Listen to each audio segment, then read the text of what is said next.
Not too long ago, I was in the army and met many interesting people there. With some of my comrades, I still keep in touch, share my successes, plans for the future, and even invite them to visit. One day, a friend of mine accepted my offer to come visit me.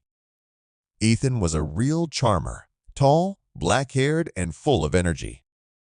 I live with my mom in a one-bedroom apartment and never knew my dad. My mom, Karen, carefully prepared for Ethan's arrival by cooking all kinds of treats.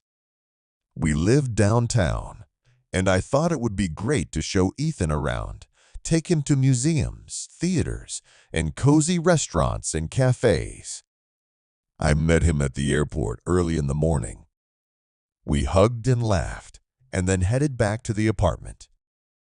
Ethan quickly noticed my mom's attractiveness and wasn't shy about complimenting her. Karen was clearly enjoying the attention. At home, we had a hearty breakfast, tasted the homemade wine Ethan had brought, and then went to explore the old part of town, where there were many beautiful parks and green spaces. We had a great time, laughing and talking, discovering places I didn't even realize I had been. My mom was fascinated by Ethan. He was a great storyteller. We hadn't seen each other in almost a year, so we had a lot to reminisce about and catch up on. By the end of the first day, we were tired and got home well past midnight. When we were getting ready for bed, I went to the bathroom and Ethan went out on the balcony to smoke. Mom joined him. After washing up, I quietly walked through the hallway and spotted them on the balcony. Mom was sitting on Ethan's lap, his arm around her waist, and I couldn't see his other arm. I didn't pay much attention to it. They'd had some wine, and that happens.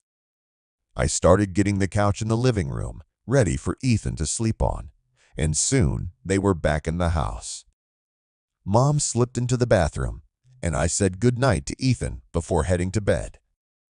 Mom retired to her room, and it seemed like everyone had settled down. But a while later, I woke up to a noise. I got up quietly, walked out into the hallway, and peeked into the living room where Ethan was supposed to be sleeping.